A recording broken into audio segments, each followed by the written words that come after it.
അസ്സലാമു അലൈക്കും വറഹ്മത്തുള്ളാഹി. പ്രവാചകൻ സല്ലല്ലാഹു അലൈഹി വസല്ലം നമ്മളെ പഠിപ്പിച്ചൊരു വിഷയമാണ് ഇഖ്റഉ അൽ ഖുർആൻ ഫഇന്നഹു യഅതി യൗമൽ ഖിയാമ ഷഫീഅൻ ലി അസ്ഹാബിഹി.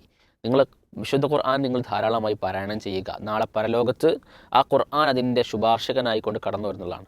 ഈ പരിശുദ്ധമായ റമദാനിലേക്കാണ് നമ്മൾ പ്രവേശിക്കുന്നത്. ഖുർആനുമായി ധാരാളം പാരായണം ചെയ്യുന്നത്. പല ആളുകളും മൊബൈൽ ഫോണുകളൊക്കെ ഉപയോഗിച്ച് ഇതിനെ പാരായണം ചെയ്യാൻ വേണ്ടി ഉപയോഗിക്കുന്ന ആൾക്കാരുണ്ട്. ഇതിന് വ്യത്യസ്തങ്ങളായിട്ടുള്ള ആപ്ലിക്കേഷൻസുകൾ ഉപയോഗിക്കുന്ന ആൾക്കാരുണ്ട്. ഇതിൽ എല്ലാ ആപ്ലിക്കേഷൻസുകളും ഒരു കുടക്കീഴിൽ കൊണ്ടുവന്നുകൊണ്ടുള്ള ഒരു ആപ്ലിക്കേഷൻ പരിചയപ്പെടുത്താനും കൂടിയാണ് ഈ ഒരു സമയം ഉപയോഗിക്കുന്നത്. ഒന്ന് ജമീൽ എന്ന് പറയുന്ന ആപ്ലിക്കേഷനാണ്. ഈ ജമീൽ എന്ന് പറയുന്ന ആപ്ലിക്കേഷൻ പ്രത്യേകിച്ച് റമദാൻ കാലഘട്ടത്തിലേക്ക് കടന്നു വരുമ്പോൾ ഒരുപാട് പ്രത്യേകത നമുക്ക് എന്ത് ചെയ്യാൻ പറ്റും, നൽകാൻ പറ്റും. ഖുർആൻ നമുക്കതിൽ പാരായണം ചെയ്യാൻ പറ്റും. അതുപോലെ തന്നെ സക്കാത്ത് കാൽക്കുലേറ്റർ അതിലുണ്ട്. അതുപോലെ തന്നെ നമ്മുടെ നോമ്പിനെ ട്രാക്ക് ചെയ്യാനുള്ള സംവിധാനങ്ങൾ അതിൽ. ഇങ്ങനെ വ്യത്യസ്തങ്ങളായിട്ടുള്ള സംവിധാനങ്ങൾ ഉപയോഗപ്പെടുത്തി എല്ലാതും കൂടി ഒരു കുടക്കീഴിലേക്ക് കൊണ്ടുവന്ന് വ്യത്യസ്തങ്ങളായ ആപ്ലിക്കേഷനുകൾ ഉപയോഗിക്കുന്നതിൽ നിന്ന് ഒറ്റ ആപ്ലിക്കേഷനിലേക്ക് ഒതുക്കുന്ന ഒരു ഏറ്റവും വലിയൊരു സംവിധാനമാണ് ജമീൽ ആപ്ലിക്കേഷൻ. എല്ലാവരും ഉപയോഗപ്പെടുത്തുക. അസ്സലാമു അലൈക്കും വറഹ്മത്തുള്ളാഹി.